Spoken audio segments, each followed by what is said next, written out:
Hello students, कैसे हो आप सब। आई होप आप सभी अच्छे होंगे। और चलते हैं आज की क्लास में RG sir ocean of science के साथ। ठीक है, तो आज की क्लास जो रहेगी वो केमिस्ट्री रसायन विज्ञान की क्लास रहेगी। और लास्ट क्लास में हमने जो केमिस्ट्री क्लास थी उसमें मैंने आपको डायमंड और ग्रेफाइट का स्ट्रक्चर बताया था। ठीक है, ग्रेफाइट का मैंने यूजेस भी आपको बताए थे, ग्रेफाइट का यूज और हेक्सागोनल इसकी स्ट्रक्चर होती है।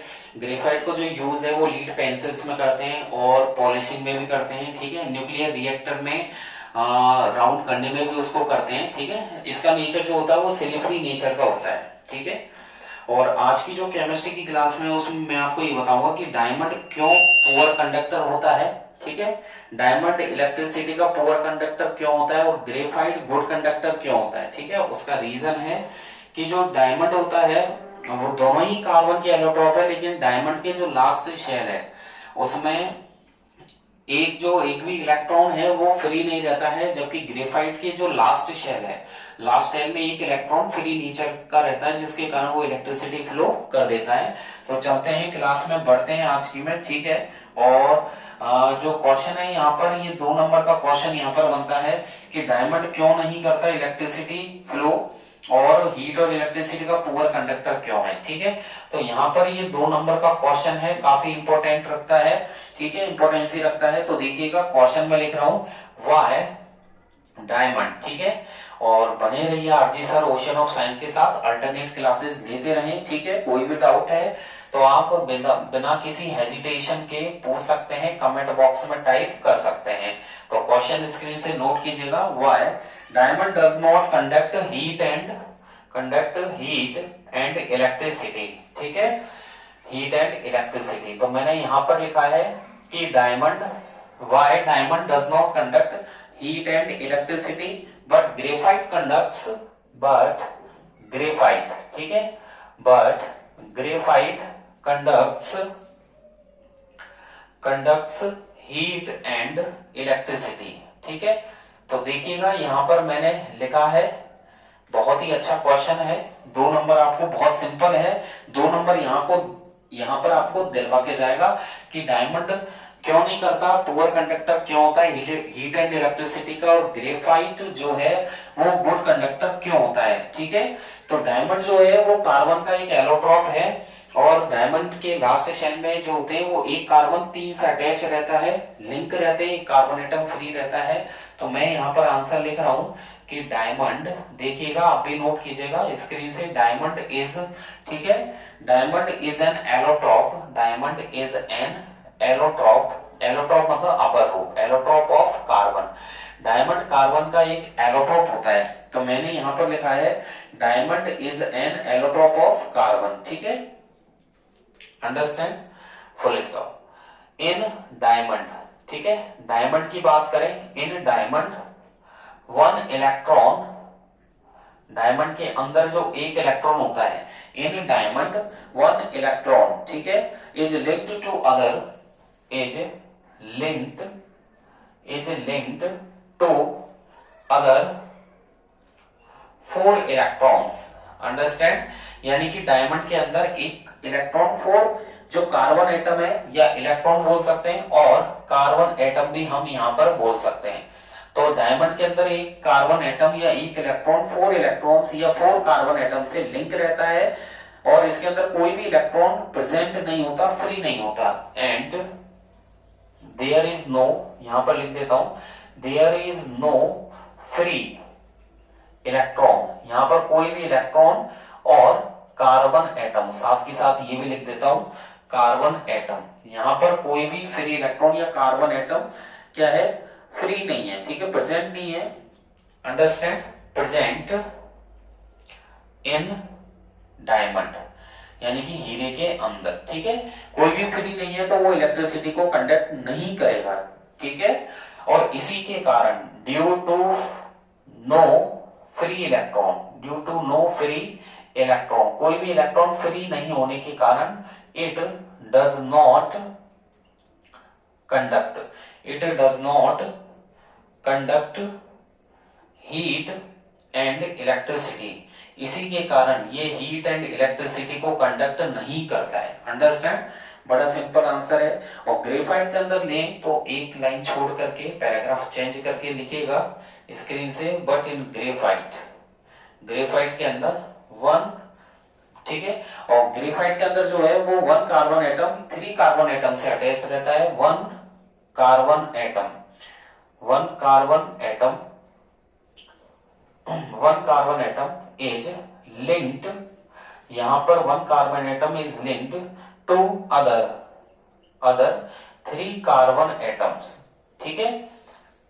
ग्रेफाइट के अंदर एक carbon atom other 3 carbon atom से लिंक रहता है और यहां पर एक कार्बन एटम फ्री रहता है, and there is one carbon atom is free, one carbon atom, there is one carbon atom present, ठीक है, प्रेजेंट इन ग्रेफाइट। तो ग्रेफाइट के अंदर कितना फ्री है इलेक्ट्रॉन, एक इलेक्ट्रॉन फ्री है, यानी कि एक कार्बन एटम फ्री है, जबकि डायमंड के अंदर कोई भी फ्री नहीं है। अब जब सारे ही बिजी होंगे, मान लीजिए एक सिंपल सा एग्जांपल ले, घर में कोई काम और सारे बिजी है तो वो काम हो नहीं पाएगा। तो वही है कि एक कार्बन, एक इलेक्ट्रॉन 4 से अटैच है, कोई फ्री नहीं है, तो डायमंड फ्लो नहीं कर पाएगा इलेक्ट्रिसिटी को, न ही हीट को फ्लो कर पाएगा।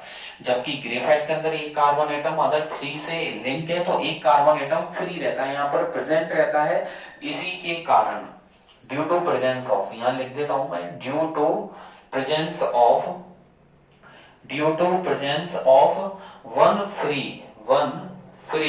कार्बन एटम, इसी कार्बन एटम के कारण, एक कार्बन एटम के फ्री होने के कारण वन फ्री कार्बन एटम, ठीक है, it conducts heat and electricity, इसी के कारण ये हीट और इलेक्ट्रिसिटी को क्या करता है, फ्लो करता है। ये आपका 2 नंबर का आंसर है, ठीक है।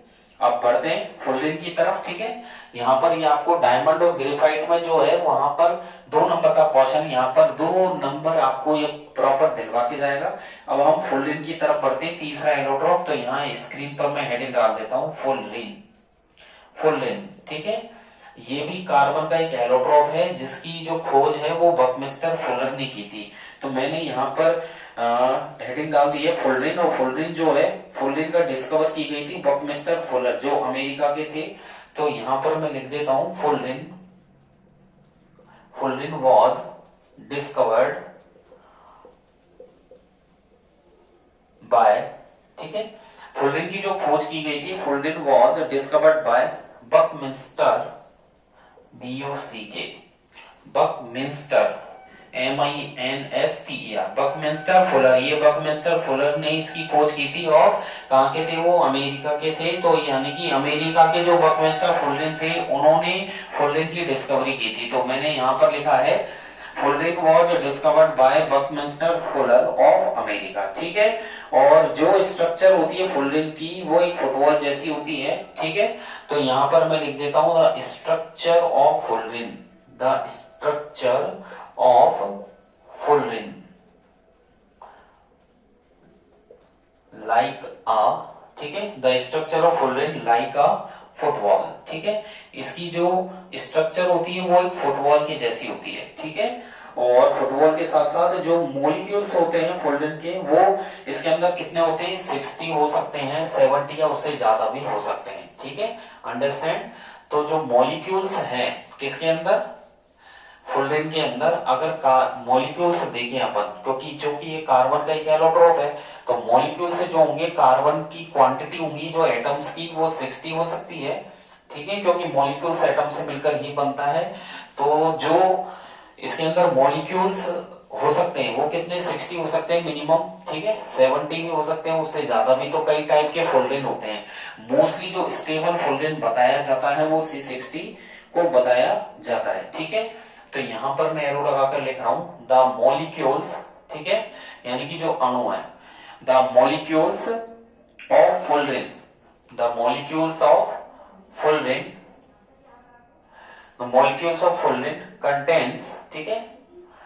तो जो फुलरिन के जो मॉलिक्यूल्स है, the molecules of fullerene contains कितने, या तो 60, ठीक है, 70 और मोर देन, ठीक है, और मोर देन एटम्स भी हो सकते हैं, यानी कि मिनिमम 60, 70 या उससे ज्यादा भी एटम्स हो सकते हैं। ठीक है, अब मैं स्क्रीन पर स्टार लगा के आपको इंपॉर्टेंट बात बताने वाला हूं कि जो C60 होता है वो सबसे ज्यादा स्टेबल फुलरेन होता है। ठीक है, जिसे ही बकमिस्टर फुलरेन बोला जाता है। तो C60 is the most stable, सबसे ज्यादा। जैसे C60 है, C70 है, C80 है, अगर देखें तो कौन सा सबसे ज्यादा स्टेबल है? C60 है। तो C60 सबसे ज्यादा स्टेबल है, तो C60 is the most stable fullerene, most stable fullerene. ठीक है, ये सबसे ज्यादा मोस्ट स्टेबल फुलरेन होता है। तो मैंने लिखा है C60 is the most stable fullerene. ठीक है, इसे ही बोला जाता है which is called buckminsterfullerene, which is called Buckminster. मैंने यहां लिखा है which is called buckminsterfullerene, इसे ही बकमिस्टर फुलरेन बोला जाता है। तो C60 को आप ध्यान रखिएगा। एक नंबर का यहाँ पर क्वेश्चन है कि बकमिस्टर फुलरेन किसको बोलते हैं? C60 है, C70 है, C80 है, C90 है, कौन सा है? C60 है। तो यहाँ पर जो स्टेबल फुलरेन है वो कौन सा है? C60 है, ये आप लोगों को ध्यान रखना होगा। ठीक है, और इसकी जो स्ट्रक्चर में कितने पॉलीगॉन्स होते हैं, तो मैं यहाँ स्टार लगा के लिख रहा हूं अगेन स्क्रीन से। ठीक है, तो देयर आर 32, ये आपको याद रखना है, देयर आर 32 पॉलीगॉन्स। यहाँ पर 32 पॉलीगॉन्स होते हैं in the structure of C60। ठीक है, in the structure of C60। तो जो फुलरेन होता है C60 उसमें कितने पॉलीगॉन्स होते हैं? 32 पॉलीगॉन्स होते हैं। ठीक है, जिसमें की विच आर, ठीक है, जिसमें की 20 तो क्या है? हेक्सागोन्स। ठीक है, जिनमें यानी कि 6 कार्बन होते हैं। 20 जो 20 जो है वो क्या होंगे? विच एक सेकेंड, विच यहाँ पर लिख देता हूं, विच 20, और ये है आर। तो यहाँ पर जो है 32 पॉलीगॉन्स है, जिसमें से तो 20 जो है वो हेक्सागोन्स है, 20 आर हेक्सागोन्स एंड 12 आर पेंटागोन्स। ठीक है, एंड 12 आर पेंटागोन्स। ठीक है, तो मैंने यहां पर लिखा है स्क्रीन पर कि 32 पॉलीगॉन्स में से 20 तो हेक्सागोन्स है, 12 पेंटागोन्स है। ठीक है, और इसकी जो स्ट्रक्चर है वो बकीबॉल जैसी होती है। इट्स स्ट्रक्चर, इसकी जो संरचना है, स्ट्रक्चर इज नन एज, इसकी जो संरचना है नन एज। ठीक है, उसे बकीबॉल जैसा बोला गया है, बकीबॉल जैसी ये स्ट्रक्चर होती है। ठीक है, यानी कि फुटबॉल जैसी हो गई बकी बॉल। ठीक है, तो मैंने यहाँ लिखा है तो फुलरेन की स्ट्रक्चर बकी बॉल जैसी होती है। और जो C60 होता है वो क्या होता है? इलेक्ट्रिसिटी का नॉन कंडक्टर होता है। तो यहाँ पर मैं इंपॉर्टेंट डाल के आपको लिखवा रहा हूं। ठीक है, रेड मार्कर से मैंने इंपॉर्टेंट डाला है, इसे नोट कर लीजिएगा।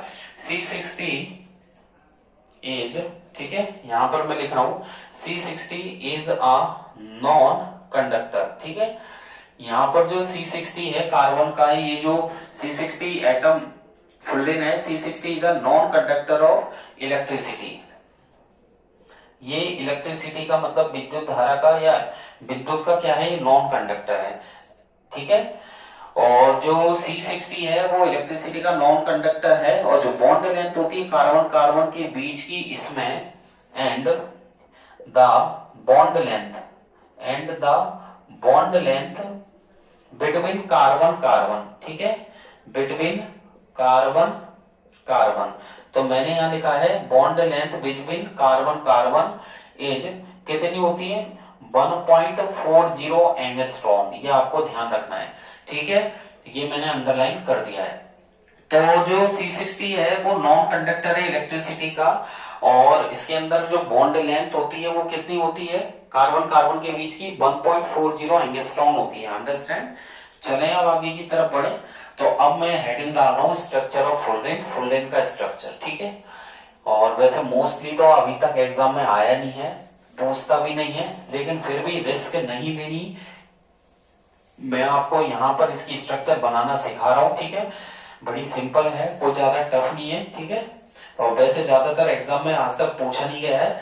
डायमंड पूछता है या फिर ग्रेफाइट की स्ट्रक्चर पूछता है, फुलरेन की स्ट्रक्चर नहीं पूछता है। फिर भी रिस्क ना लेते हुए हम लोग सीखते हैं इसकी, आपको बताता हूँ, सिखाता हूँ बनाना, तो बने रहे आरजी सर के साथ। स्ट्रक्चर ऑफ फोल्डेन, ठीक है, यहाँ पर हेडिंग डाल दी मैंने, स्ट्रक्चर ऑफ फोल्डेन, ठीक है।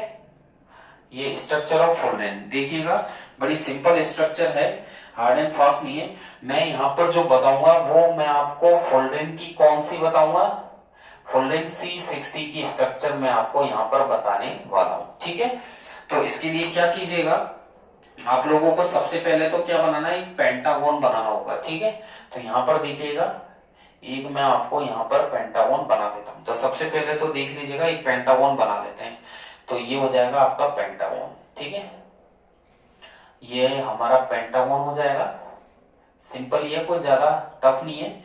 इस तरीके से आपको थोड़ा सा कर्व करते हुए अंदर बनाना है, ठीक है। तो यहां से इसको मिला देते हैं। ये जो मैंने ब्लैक कलर के स्पॉट बनाए हैं, ये कार्बन एटम हो जाएगा आपका, ठीक है। ये हो गया आपका कार्बन एटम, ये पेंटागन बन चुका है, देख लीजिएगा, बड़ा प्यारा सा है, ठीक है। फिर आपको क्या करना है, हेक्सागोन्स बनाने हैं। तो इसके लिए सबसे पहले थोड़ा सा बेंड देते हुए यहाँ पर, ठीक है, हल्का सा। और हेक्सागोन के लिए देख लीजिएगा, यहाँ पर हेक्सागोन बनाना है तो इस तरीके से हम लोग हेक्सागोन बनाएंगे। यहाँ पर इसको मैंने डार्क कर दिया है, इतना ही बड़ा यहाँ पर कर देते हैं, ठीक है। देख लीजिएगा, ये मैंने यहाँ पर बना दिया है, ठीक है। और यहां से मैं इस तरीके से, यहां से ये मैं यहाँ पर बना देता हूं, ठीक है। तो ये देख लीजिएगा, आपको दिख रहा होगा हेक्सागोन बन चुका है। 1 2 3 4 5 6 यहाँ पर एटम हो गए। ऐसे ही यहाँ पर हम बना देते हैं, ये देख लीजिएगा, ये यहाँ पर मैं बना देता हूं, ठीक है। हल्का सा यहाँ पर इस तरीके से हल्का सा बैंड दे देते हैं, ये देख लीजिएगा, ये मैंने यहाँ पर, एक सेकेंड, यहाँ पर हल्का सा बैंड इस तरीके से दे देते हैं, ठीक है।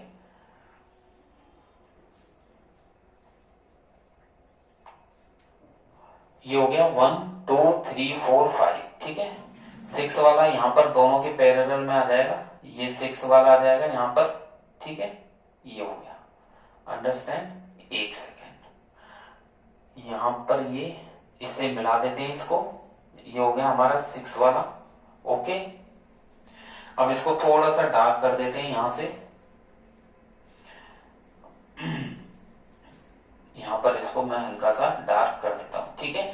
देख लीजिएगा, कार्बन एटम यहाँ पर ये बन चुका है। यहाँ पर 2 हेक्सागोन्स आपके ऊपर हो चुके हैं, अंडरस्टैंड। ऐसे ही यहाँ पर, ठीक है, यहाँ पर बना देते हैं इस प्रकार से हेक्सागोन, ये हो जाएगा यहाँ पर। ऐसे ही यहाँ पर हम लोग कर देते हैं, ये हो जाएगा यहाँ पर, अंडरस्टैंड, ठीक है।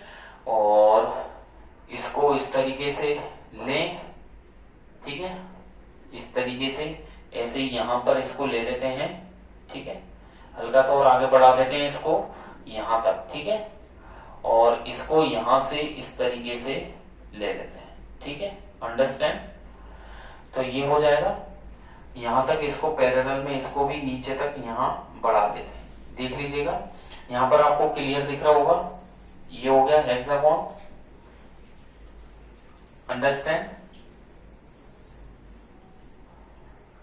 ओके।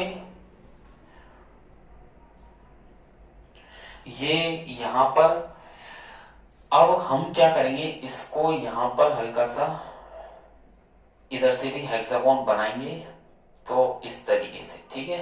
ये इस तरीके से यहाँ पर हम लोग बना देते हैं, ये हो जाएगा। ऐसे ही यहाँ पर ये इस तरीके से, ठीक है। तो आपको दिख रहा होगा क्लियर। इसको यहाँ से हटा ही देते हैं थोड़ा सा, ठीक है। पहले नीचे वाला बना देते हैं और ये यहाँ पर हो जाएगा, ऐसे ये यहाँ पर बन जाएगा, ठीक है। इसको इससे लिंक कर देते हैं, ये मैंने लिंक कर दिया है। अब यहाँ से ही थोड़ा सा मैंने रब किया है, यहाँ से हटाकर यहाँ से बेंड दे दिया है, ठीक है। ऐसे ही 1 2 3 4 5 और 6 इस तरीके से यहाँ पर। तो यहाँ पर इसको हम यहाँ से तो बन गया है 6 और यहाँ से बनाएंगे तो इसको कितने हो जाएंगे 2 2 4 5। देन यहाँ पर इसको इस तरीके से मिला देते हैं, ठीक है, हल्का सा यहाँ से हटा देते हैं और इसको यहाँ से जॉइंट कर देते हैं। ठीक है, देख लीजिएगा ये हो चुका है 6। ठीक है, अब बन चुका है, इसको डार्क कर देते हैं। ये हमारे हो चुके हैं कार्बन एटम। अंडरस्टैंड, क्लियर दिख रहा है आपको? वेरी गुड, यहां पर ये हो चुका है। तो एक पेंटागन हेक्सागन 1 2 3 4 5 1 2 3 4 5 हेक्सागन है और एक पेंटागन बन चुका है। अब हम क्या करेंगे, यहां पर अंदर की तरफ डबल बॉन्ड बना दीजिए। एक तो यहां पर हो जाएगा आपका डबल बॉन्ड, देन एक इसको छोड़ दीजिए, फिर यहाँ पर डबल बॉन्ड, इसको छोड़ दीजिए, यहाँ पर हमारा डबल बॉन्ड, क्योंकि डबल बॉन्ड होते हैं। ठीक है, और ये बेंजीन की स्ट्रक्चर यहाँ पर छोड़ दीजिए, यहाँ पर इसको बना देते हैं। अंडरस्टैंड, ये हम डबल बॉन्ड यहाँ पर बना चुके हैं। ऐसे ही इसको छोड़ दीजिए, इस वाले को यहाँ पर डबल बॉन्ड बना देते हैं। यहाँ छोड़ करके इस पर डबल बॉन्ड बन जाएगा।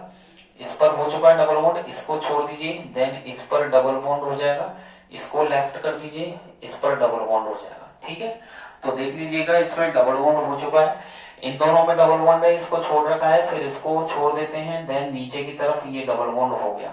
तो देख लीजिएगा कहाँ कहाँ डबल बॉन्ड आपको लगाने होंगे, अच्छे से आप दिमाग में बैठा लीजिए। ठीक है, कोई गलती ना हो, क्योंकि इसकी स्ट्रक्चर थोड़ी सी आपको हार्ड एंड फास्ट है, थोड़ा आपको ध्यान रखना होगा, कहीं पर मिस्टेक ना हो। ठीक है, ये हो गए यहाँ पर हमारे 5 तो हेक्सागोन है, एक पेंटागोन, तो मिडिल वाला एक पेंटागोन हो गया। 1 2 3 4 5 आपके हेक्सागोन हो चुके हैं। अब ऊपर की तरफ हम लोग इसको बढ़ा देते हैं, किधर, एक तो पहले सर्किल बनाते हैं। ठीक है, पहले एक आप सर्किल बना दीजिए जिससे शेप मिल जाएगी। ठीक है, तो शेप देना जरूरी है। बकी बॉल जैसी स्ट्रक्चर है तो बिल्कुल गोल स्ट्रक्चर इसका होना चाहिए इस तरीके से। तो इसको शेप दे देते हैं पहले तो। ठीक है, राउंड सर्कल हम लोग शेप दे देते हैं यहां पर।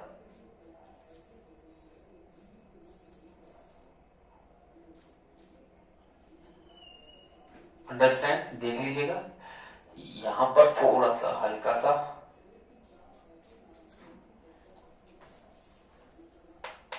यहां पर हल्का सा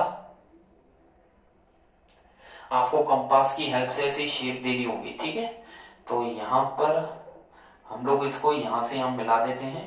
देख लीजिएगा बिल्कुल आपको सर्कल बनाना है एक, देख लीजिएगा एक सर्कल यहां पर तैयार करना रहेगा। कर लोगे आप लोग? Very good.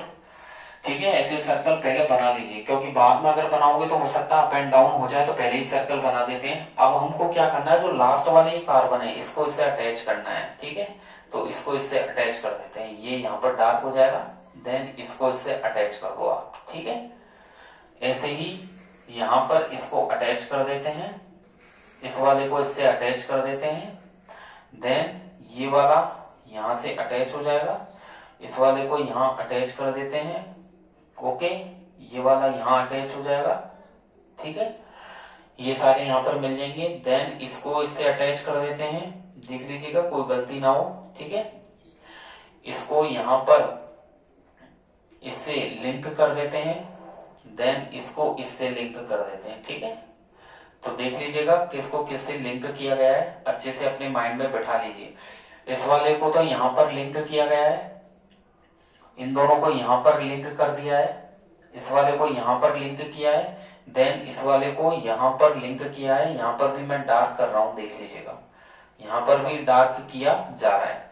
अंडरस्टैंड, क्योंकि कार्बन एटम है, एक दूसरे से लिंक रहते हैं, तो डार्क करना भी जरूरी है यहाँ पर। और यहाँ पर थोड़ा सा इस तरीके से। ठीक है, देख लीजिएगा बिल्कुल बहुत अच्छा नीट एंड क्लीन बना है। तो ये फुलरिन की हमारी स्ट्रक्चर रही। ठीक है, आप इसको 2-3 बार, कम से कम 1-2 बार तो देख के बना सकते हैं, देन बाद में आपको बिना देखे प्रैक्टिस करनी होगी इसकी। ठीक है, आपको बिना देखे इसकी प्रैक्टिस करनी होगी। ये आपका कौन सा है, बकमिस्टर फुलर, ये बकमिस्टर फुलरिन ने जिसकी डिस्कवरी की थी C60। ठीक है, तो यहाँ पर देख लीजिएगा बहुत अच्छा है, नीट एंड क्लीन है, इस तरीके से बनाना है। और फुलरिन जो है वो इलेक्ट्रिसिटी का बैड कंडक्टर होता है। यहाँ पर मैं लिख देता हूं, fullerene is a bad conductor of electricity, ठीक है। ये इलेक्ट्रिसिटी का क्या होता है, बैड कंडक्टर होता है, क्योंकि इसके अंदर बिकॉज इन ईच मॉलिक्यूल, इसके अंदर हर एक जो अणु है, बिकॉज इन ईच मॉलिक्यूल, ठीक है, every carbon is only, every carbon is only, हर एक कार्बन जो होता है वो 3 अदर से ओनली कोवलेंटली, कोवलेंटली बॉन्डेड, बना हुआ रहता है टू अदर, ठीक है, टू अदर 3, तो ये कोवलेंट बॉन्ड रहता है 3 अदर से, अदर कार्बन से, others and 3 other carbon atom से बॉन्ड रहता है, and the other electrons, and the other electrons, और जो दूसरे इलेक्ट्रॉन्स है, and the other electrons are, ठीक है, वो क्या रहते हैं, डीलोकलाइज्ड, उनकी कोई स्थिति फिक्स नहीं रहती है, एंड यानी कि जो अदर इलेक्ट्रॉन्स है वो डीलोकलाइज्ड रहते हैं, एंड कैन नॉट जंप, ठीक है, कैन नॉट जंप, वो जंप भी नहीं कर सकते हैं, ठीक है, बिटवीन, ठीक है, डिफरेंट मॉलिक्यूल्स, वो जंप भी नहीं कर सकते हैं बिटवीन डिफरेंट मॉलिक्यूल्स। तो देख लीजिएगा, मैंने यहाँ फुल्डेन के बारे में आपको बताया है कि fullerene is a bad conductor of electricity because in each molecules every carbon atom is only covalently bonded to other 3 carbon atoms and to other 3, ठीक है, to 3 others carbon atoms and the other electrons are delocalized, इनकी कोई स्थितियां fix नहीं है और ये jump भी नहीं कर सकते हैं, ठीक है।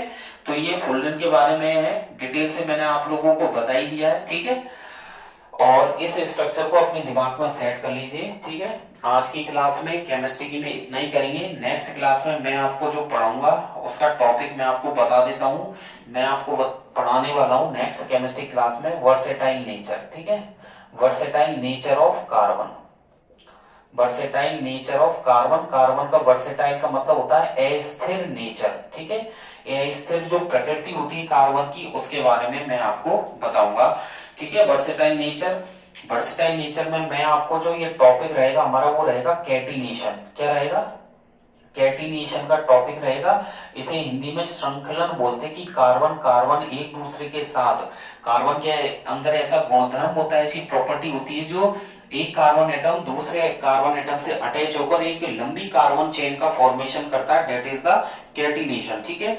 इसमें मैं आपको स्ट्रेट चेन, ठीक है, अरेंजमेंट कैसे होता है, लॉन्ग चेन अरेंजमेंट में स्ट्रेट चेन है, रिंग चेन है, ठीक है, और ब्रांच चेन, ठीक है, ब्रांच चेन किस प्रकार से बनती है उसके बारे में बताऊंगा, अंडरस्टैंड। तो ring chain, straight chain arrangement, branch chain के बारे में, बेंजीन के बारे में, देन आपके नेक्स्ट रहेगा सैचुरेटेड, सैचुरेटेड यानी कि संतृप्त और असंतृप्त यानी कि अनसैचुरेटेड हाइड्रोकार्बन्स के बारे में भी मैं आपको डिटेल से बताने वाला हूं। तो देखिए नेक्स्ट क्लास में हम वर्सेटाइल नेचर ऑफ कार्बन, ठीक है, कैटिनेशन, सैचुरेटेड अनसैचुरेटेड हाइड्रोकार्बन्स के बारे में पढ़ेंगे, ठीक है। आज की क्लास आपको केमिस्ट्री की बहुत अच्छी लगी हो, सपोर्टिव रही हो और आपके टॉपिक्स क्लियर होते जा रहे हैं हाइड्रोकार्बन चैप्टर के, तो ज्यादा से ज्यादा आरजी सर की क्लास को लाइक कीजिए, सब्सक्राइब कीजिए और बेल आइकन पे जरूर क्लिक कर देना। इससे क्या होगा, जब भी मेरी वीडियोस आएंगी, क्लासेस आएंगी, तो बिना किसी टाइम पीरियड के आपके पास नोटिफिकेशन आ जाएगा, जिससे आप उसको देख सके वहां से। फिर भी आपका कोई डाउट रह जाता है, कोई क्वेरी है, तो आप कमेंट बॉक्स में अपना डाउट्स, अपने क्वेश्चंस, अपनी क्वेरी को टाइप कर सकते हैं, वहां से आपको सेटिस्फाइड आंसर्स मिलेंगे। डिस्क्रिप्शन की लिंक में, डिस्क्रिप्शन में मैंने टेलीग्राम की लिंक दी हुई है, जिस पर क्लिक करके आप मेरे Telegram page RG sir ocean of science को ज्वाइन कर सकते हैं। वहां से डिटेल में जानकारी प्राप्त कर सकते हैं। डीप में यदि आपको बहुत कुछ सीखना है तो वहां से भी आप रीड आउट कर सकते हैं, ठीक है। और अल्टरनेट क्लासेस हमारी चली रही है, आज केमिस्ट्री की क्लास थी, नेक्स्ट हमारी फिजिक्स की क्लास है जिसमें इलेक्ट्रिसिटी हम लोग कंटिन्यू कर ही रहे हैं, वो भी एग्जाम से पहले फ्री हो जाएगा। Then magnetic effect of electric current को हम लोग उठाएंगे। केमिस्ट्री में हाइड्रोकार्बन चल ही रहा है, इसके बाद वर्सेटाइल नेचर है, ठीक है, फिर हम कैटिनेशन है, सैचुरेटेड अनसैचुरेटेड है, आईयूपीएसी भी मैं आपको सिखाऊंगा, आईयूपीएसी नोमेनक्लेचर यानी कि नामकरण कैसे किया जाता है, ठीक है। कार्बन सीरीज, मैथ, एथ, प्रोप, ब्यूट, पेंट, हेक्स, इस प्रकार के जो नेम है, एल्केन, एल्कीन, एल्काइन, वो भी मैं आपको कंटिन्यू करूंगा, ठीक है। तो बने रहे आज जी सर ओशन ऑफ साइंस के साथ, ठीक है। और अल्टरनेट क्लासेस लेते रहें, ज्यादा से ज्यादा शेयर कीजिएगा, लाइक कीजिएगा, ठीक है। और अपने फ्रेंड्स ग्रुप में भी शेयर कीजिएगा। बने रहें, आज की क्लास में इतना ही, नेक्स्ट क्लास में फिर मिलेंगे। आपका दिन अच्छा हो और अल्टरनेट क्लासेस लेते रहें। Thank you, bye bye.